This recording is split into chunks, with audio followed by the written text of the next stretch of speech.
I'm a 29-year-old male who grew up in Grand Rapids, Michigan, in what you'd call a typical middle-class family. My dad owned a small but successful plumbing business that he built from scratch. Literally started with just him and a van, and now he's got 15 employees. My mom was an amazing elementary school teacher, whom everyone in our neighborhood knew and loved. They weren't rich or anything, but they taught me that honest work and smart money management were the keys to a good life. Maybe that's why I ended up becoming a financial advisor.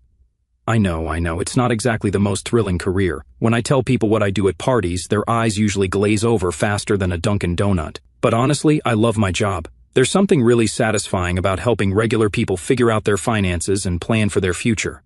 Plus, the money's pretty decent, especially after I made partner at my firm last year. So anyway, back in the summer of 2018, my buddy Mike was having this massive barbecue at his new place. You know the type, the grill. Going all day, coolers full of craft beer because we're adults now, laugh out loud. And someone inevitably brings a guitar even though nobody asked for that. I almost didn't go because I had a bunch of client reports to finish, but Mike literally threatened to drag me there if I tried to bail. That's where I met Sarah. Holy guys, have you ever had one of those moments where you see someone across the room and everything else just kind of fades away? That's what happened when I spotted this gorgeous redhead laughing at something by the fire pit. She had these incredible green eyes and was wearing a simple sundress, but somehow managed to outshine everyone else there. It turns out Sarah worked in marketing for a tech startup downtown. She was smart as hell, could talk about literally anything, and had this weird obsession with true crime podcasts that I found weirdly endearing. We ended up talking until like 3 a.m. that night, just sitting on Mike's back porch while everyone else either left or passed out. Things moved pretty fast after that. We moved in together after a year because we were already spending every night at each other's places anyway, so it just made sense financially. Once a financial advisor, always a financial advisor, laughing my ass off. I proposed last summer during a trip to Traverse City doing the whole romantic beach sunset thing. She cried, I cried, random strangers on the beach cheered. It was perfect. Our life together was, man, it was everything I'd ever wanted.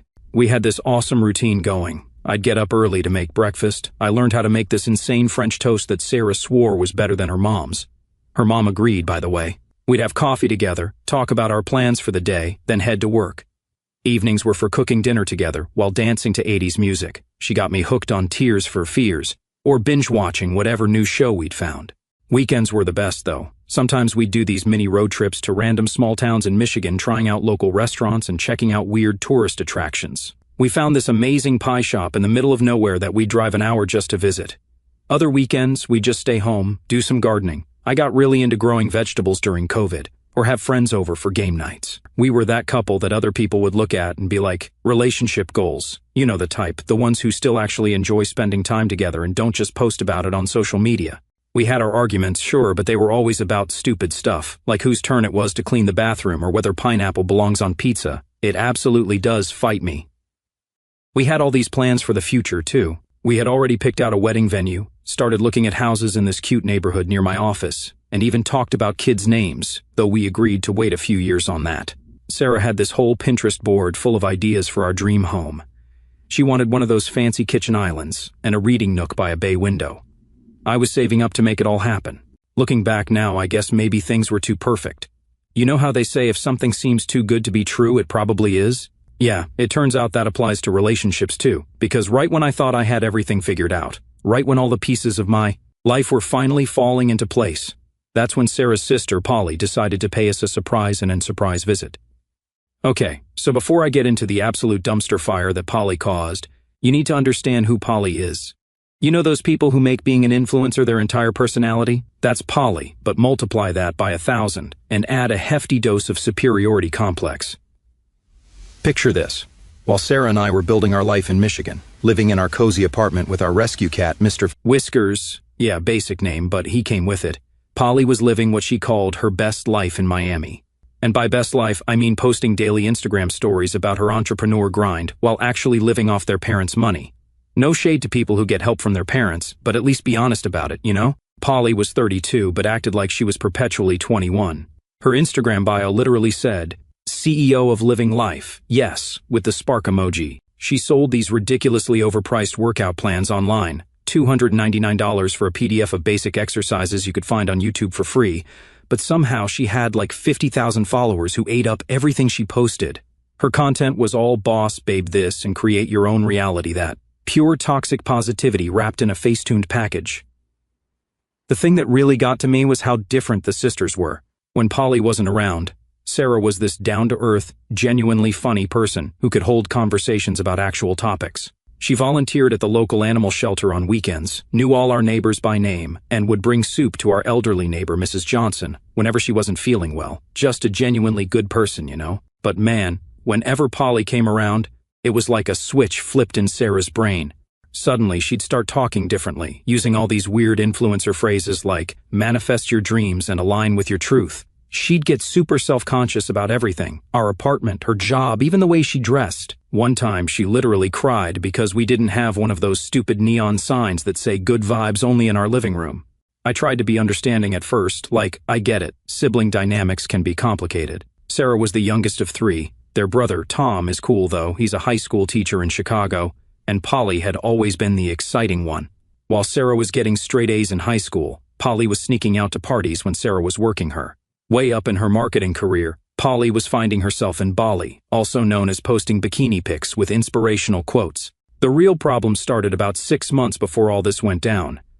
Polly had just broken up with her latest boyfriend, some crypto bro named Chad, I'm not kidding, that was his actual name, and decided she needed to spread her wisdom to Sarah. She started sending these novels of text messages about how marriage was a construct designed to limit female power, and how settling down in your 20s was basically giving up on life. At first, Sarah would just laugh it off. She'd show me the messages, and we'd joke about how ridiculous they were. But then Polly started getting more aggressive. She'd send Sarah links to articles about divorce rates and early marriages, or tag her in Instagram posts about living your truth and not settling. It was like this constant drip of poison, you know? I remember this one specific night, about 2 months before everything fell apart. We were having dinner with Polly during one of her surprise visits. She'd show up randomly, claiming she was in the area, even though Miami to Michigan isn't exactly a casual trip. She spent the entire meal talking about her amazing life, the parties, the guys, the networking events, also known as more parties. Then she looked at Sarah with this fake, concerned expression and said, "Don't you miss having adventures, sis? Don't you want more than just this?" The way she said this, while gesturing at our apartment, our home that we'd built together, made my blood boil. But Sarah just sat there, pushing her food around her plate, looking like someone had just told her Santa wasn't real. I should have said something then, should have called Polly out on her manipulative nonsense, but I didn't want to cause drama or make Sarah uncomfortable. Plus, I honestly didn't think Sarah would ever buy into Polly's lifestyle. She'd always been the sensible one, you know? We'd literally spent the weekend before planting our wedding flowers and laughing about how neither of us wanted anything too Instagram-worthy. God, I was so naive. The worst part? Looking back now, I can see all the warning signs. The way Sarah started spending more time on Instagram, how she'd get quiet after her phone calls with Polly, the sudden interest in meditation apps and manifestation journals. It was like watching someone slowly get pulled into a cult, but the cult leader was their own sister. This part is actually pretty hard to write, even months later, but you guys deserve the full story, so here goes. It was a Tuesday in April. The weather was finally starting to warm up in Michigan, and I remember being stupidly happy about being able to wear just a light jacket to work. The night before, Sarah and I had stayed up late planning our honeymoon. We were thinking about doing this road trip through the Pacific Northwest, hitting up all these little towns and national parks. She was excited about finding these weird roadside attractions, like the world's largest ball of twine or whatever. Just typical dorky couple stuff, you know? That morning started so normal, it hurts to think about now. I got up at 6:30, like always, let Mr. Whiskers out of our bedroom. He has this thing about sleeping at our feet, and started making breakfast. It was French toast morning, Sarah's favorite. I'd perfected this recipe over the years, thick-cut brioche bread, lots of cinnamon, a splash of vanilla, and this maple syrup we'd gotten from a tiny farm in Vermont during our last road trip. Sarah came down wearing this blue sweater I'd gotten her for Christmas. She seemed fine, tired maybe, but it was Tuesday morning. Who isn't tired? We ate breakfast together, talked about some show we'd started watching the night before. She kissed me goodbye, told me she loved me, and headed out to work. I remember thinking about how lucky I was, how perfect everything was. Funny how life likes to punch you in the gut right when you're feeling on top of the world, huh? I had a pretty normal day at work, had a couple of client meetings, grabbed lunch with a CO worker, sent Sarah a few random memes that made me think of her. She left them on read, but I didn't think anything of it at the time. Around 3 p.m., she texted, saying she was heading home early because she wasn't feeling great. I offered to pick up soup from that Vietnamese place she likes, but she just replied with, "No thanks." I should have known something was up then. Sarah never turns down pho when she's sick. When I got home around 6, the apartment felt wrong. You know that feeling when you walk into a room and can just tell something bad is about to happen, like the air is too thick or something? Yeah, it was like that. Sarah was sitting on our couch, already halfway through a bottle of wine. She never day drinks unless something's seriously wrong. There was this empty look in her eyes that I'd never seen before, and she wouldn't look directly at me. Mr. Whiskers, who usually runs to greet me at the door, was nowhere to be seen. "We need to talk," she said, and my stomach just dropped. Nobody in the history of relationships has ever said we need to talk and followed it up with good news. I sat down across from her, still wearing my work clothes, still holding my laptop bag like some kind of shield. "What's going on?" I asked, even though part of me already knew. The signs had been there, I just hadn't wanted to see them. "I've been doing a lot of thinking," she started, taking another big sip of wine, "about life, about what I want, about everything." She was using these weird hand gestures while she talked, something she'd picked up from Polly, and I don't think I can do this anymore. "Do what?" I asked, like an idiot, as if I didn't know exactly what she meant. "This," she said, waving her hand around our apartment. At all the little things we'd collected together over the years, the stupid ceramic penguin we'd found at a thrift store, the photos from our trips, the wedding planning binder sitting on the coffee table, I feel like I'm suffocating. Then came the part that really killed me. She started talking about how she'd been talking to Polly a lot lately, how Polly had opened her eyes to what she was missing out on, how she needed to find herself before she could settle down. It was like listening to someone read off a script of every basic breakup cliché, but with Polly's influencer buzzwords mixed in. She kept using phrases like living authentically and aligning with my truth. At one point, she actually said, "I need to understand who Sarah is before I can be Sarah plus someone else." I wanted to scream, "You are Sarah. You're the Sarah who loves true crime podcasts and hates cilantro and cries at dog food commercials." But I didn't say any of that. I just sat there watching 5 years of my life crumble while Sarah talked about personal growth and spiritual journeys, like she was reading off Polly's Instagram captions. The worst part? She'd already packed a bag while I was at work, thinking about what kind of soup to bring my sick fiancé. She was packing up her life into a suitcase. She was moving in with Polly temporarily while she figured things out. Before she left, she took off her engagement ring, the one that had belonged to my grandmother, and just left it on the coffee table like it was nothing, like it was some piece of costume jewelry she'd gotten tired of. After she left, I just sat there for hours staring at that ring. Mr. Whiskers finally came out from wherever he'd been hiding and curled up in my lap, purring like he knew I needed it. The French toast dishes from that morning were still in the sink. Her coffee mug, the one with little foxes on it that I'd gotten her for our first Christmas together, was still in the dishwasher. You know what's really messed up? That night, while I was sitting there trying to figure out how my entire life had just imploded, Sarah was already posting on her Instagram story. Nothing direct, just one of those vague quotes about choosing yourself and starting new chapters. She'd even used one of those sunset filters, real classy. After Sarah left, I went through all the stages of grief in like 48 hours. First came denial.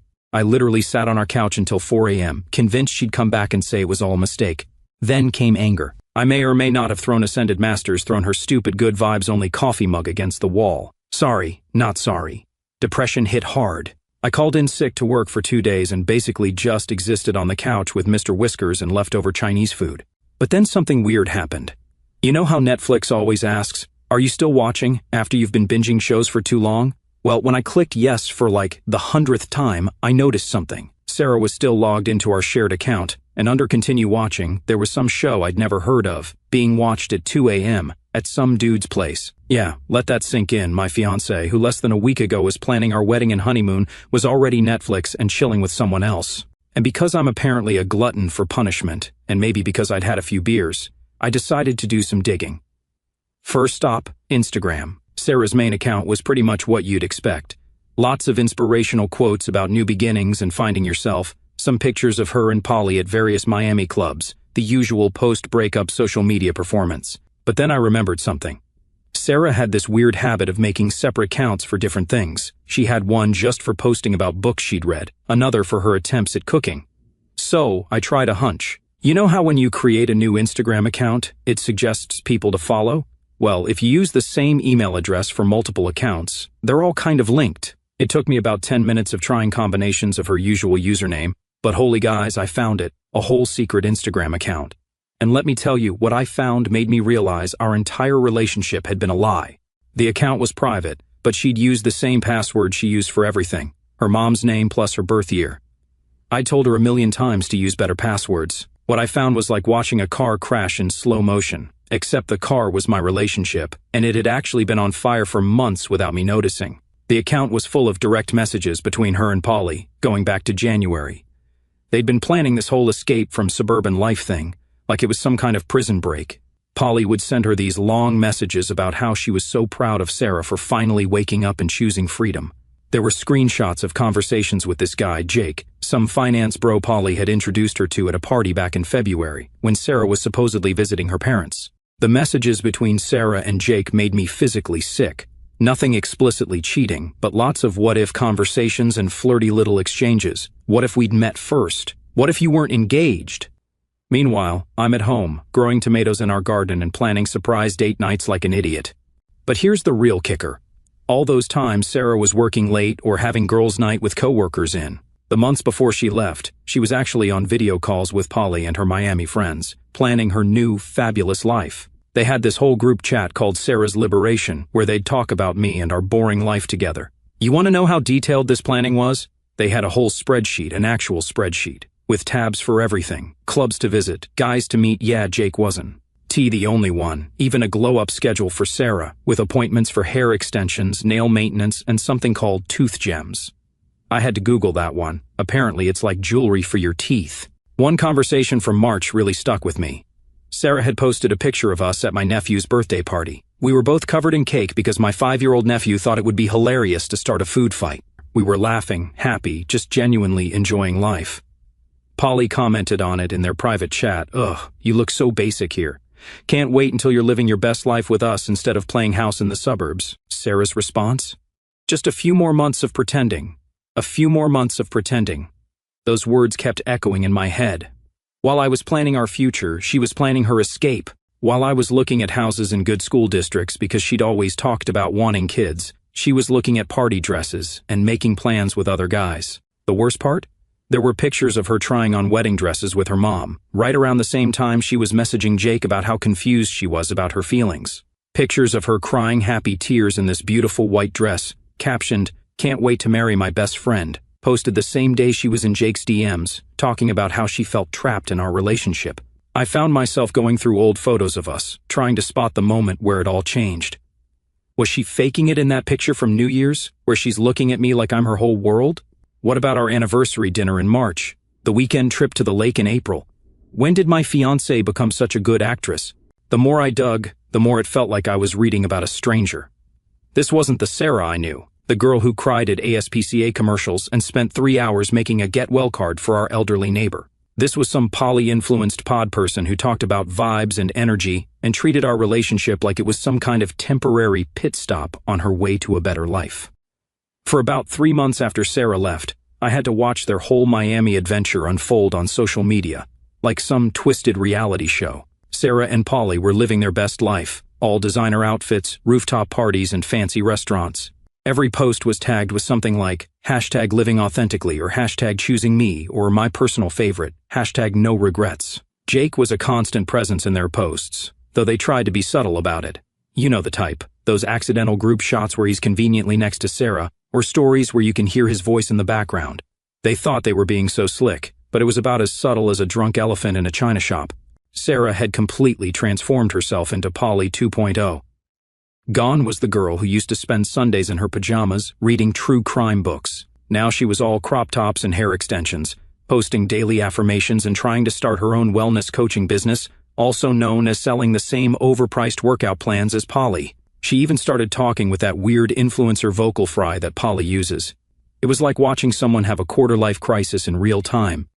But then, about 3 months into their fabulous new life, something amazing happened. I was scrolling through Instagram one morning, drinking my coffee and mentally preparing for another day of pretending to be okay, when I saw it, a post from Polly that would change everything. There she was, standing on some beach in Malibu, not Miami. This detail becomes important, wearing a white bikini and holding up her left hand to show off this massive engagement ring. The caption read, "He asked, and my soul said yes. Ready to start forever with my twin flame." Now you might be thinking, okay, so Polly got engaged, so what? Well, here's where it gets good. Tech Bro Tyler, yes, that was his actual handle, was this startup founder from Seattle, who Polly had apparently been dating in secret for the past 6 months. And the best part? They were moving to Seattle, like immediately. The same sister who had spent months preaching about how marriage was a societal construct and settling down was basic, had been secretly planning her own wedding the entire time she was convincing Sarah to blow up her life. You really can't make this stuff up. Sarah found out about it the same way everyone else did, through Instagram. According to my friend Mike, who's still friends with Sarah's brother Tom, she had a complete meltdown. She called Polly, screaming about betrayal and hypocrisy. But Polly just hit her with the same spiritual buzzwords she'd been using on Sarah. I'm just following my truth, and the universe has a plan. But wait, it gets better. Remember Jake, Mr. Perfect, who was supposedly so much better than boring old me? Well, it turns out Jake had been following his truth with about 3 other girls the whole time he was seeing Sarah. One of them found out about the others, and made a whole TikTok exposing him, complete with screenshots and everything. It went semi-viral in their Miami social circle. Sarah tried to play it cool online, posting stuff like everything happens for a reason and trust the journey, but behind the scenes, she was falling apart. Without Polly there to bankroll their fabulous lifestyle. Oh yeah, forgot to mention, Polly had been paying for most of their partying. Sarah was struggling. It turns out those wellness coaching plans weren't selling as well as she'd hoped. She had to move out of Polly's Miami apartment since Polly was selling it, couldn't afford the lifestyle she'd gotten used to, and was basically stranded in a city where she had no real friends, just a bunch of party acquaintances who disappeared real quick when the free drinks dried up. The final cherry on top? One night, probably after a few too many drinks, Sarah posted this long, rambling Instagram story about how some people aren't who they pretend to be and how true sisters don't abandon sisters. She tagged Polly in it. Polly's response? She blocked Sarah on everything. Just like that, the whole house of cards came tumbling down. All those inspirational quotes about choosing yourself and living your best life suddenly disappeared from Sarah's feed, replaced by vague posts about healing and learning hard lessons. I watched all of this unfold from the safety of my couch, usually with Mr. Whiskers on my lap. Was it petty of me to feel satisfaction? Maybe. But after everything they'd put me through, watching karma do its thing felt pretty damn good. I finally started putting myself back together. I started going to the gym again. Turns out anger is a great pre-workout. I got back into my old hobbies. Finally finished restoring that vintage record player I'd been working on, and even started enjoying my own company. Mr. Whiskers and I had our routine down. Morning coffee on the balcony, work, maybe some video games or a book in the evening. It wasn't exciting by Instagram standards, but it was peaceful. That's when I met Emma. And no, it wasn't some rom-com moment where we locked eyes across a crowded coffee shop or anything like that. It was actually at this really boring tax law conference in Chicago. I was there representing my firm, trying not to fall asleep during a presentation about recent changes in retirement account regulations, when someone asked this really intelligent question about Roth IRA conversions. I turned around to see who asked it, and there was this woman in a perfectly tailored navy suit, with these smart glasses and this subtle undercut that somehow made her look both professional and badass at the same time. During the break, I worked up the courage to talk to her about her question. Yes, I'm enough of a finance nerd that I use tax law as a pickup line, don't judge. Emma turned out to be this brilliant tax attorney who could talk about fiscal policy with the same enthusiasm that most people reserve for their favorite TV shows. But here's the thing, she was also funny as hell, like, actually funny, not Instagram caption funny. She had this dry wit that could make even the most boring tax regulations sound entertaining. We ended up ditching the afternoon sessions and spending hours at this little cafe near the conference center, talking about everything from tax brackets to true crime podcasts. Turns out we're both obsessed with the same ones. It was just easy, no pretense, no performance, just two people genuinely enjoying each other's company. When I got back to Michigan, we started texting, then video calling, then taking turns making the 3-hour drive between our cities every other weekend. Emma was different from anyone I'd ever dated. She was ambitious, yeah, but not in that artificial #girlboss way. She worked her ass off because she genuinely loved what she did, not because she was trying to prove anything to anyone. The first time she came to my place, she brought her own coffee beans. She's a total coffee snob. And spent the morning teaching me how to use this fancy pour-over method she swears by. We made a complete mess of my kitchen, but it was the most fun I'd had in months. She didn't even ask why I had a cat tree but no wedding photos on the walls anymore. She just helped me clean up the coffee grounds, and suggested we try making French toast next, complete with orange zest because apparently, she's a breakfast perfectionist too. That's why when Sarah showed up at my door one rainy night in October, I wasn't even angry anymore, just tired. She looked exactly like you'd expect someone who just had their perfect life implode to look. Mascara running, hair a mess, clutching her phone like a lifeline. "Can we talk?" she asked, voice shaking. Classic Sarah timing. She'd probably seen my recent Instagram post with Emma at my cousin's wedding and decided now was the time to have a heart-to-heart. I let her in because, well, I'm not a complete jerk. Mr. Whiskers took one look at her and promptly disappeared into the bedroom. Cats really do have the best judgment, don't they? She sat on the couch, the new one I'd bought to replace the one we'd picked out together, and started crying. What followed was the most predictable conversation ever. How she'd made a huge mistake, how Polly had manipulated her, how Jake was a player. Shocking, I know. How she missed our life together, how she'd been doing a lot of thinking and realized what she'd thrown away. The old me would have eaten this up, would have seen it as a sign that everything could go back to normal. But sitting there, listening to her talk, all I could think about was how Emma and I had spent the previous weekend building this ridiculous blanket fort in my living room because it was raining and we were bored, how we'd lain there, talking about our future, real talks about career goals and life plans, not just Instagram-worthy moments. "I think we could try again," Sarah said finally, looking at me with those green eyes that used to make my heart skip a beat. "I'm different now. I know what I want." That's when I got up, walked to my phone that was charging on the kitchen counter, and pulled up the photo from my cousin's wedding. It was a candid shot of Emma and me, laughing at something my drunk uncle had said. Emma's head was thrown back in genuine laughter, her hand on my chest, while I looked at her like she was the most amazing thing I'd ever seen. I showed it to Sarah. "I'm different now too," I said quietly, "and I know what I want." The look on her face, it was like watching someone finally understand that some things can't be fixed with a carefully crafted apology and an Instagram-worthy reconciliation moment. She started crying again, but this time I didn't feel the need to comfort her. "You should go," I said, not unkindly. "It's getting late, and Emma's coming over for breakfast tomorrow. She's teaching me how to make croissants from scratch." As Sarah walked to the door, she paused and turned around. "Are you happy?" she asked, like she couldn't quite believe it was possible to be happy without her. I thought about Emma, about our stupid coffee experiments and blanket forts, about how she sends me terrible puns in the middle of workdays and actually listens when I geek out about financial regulations.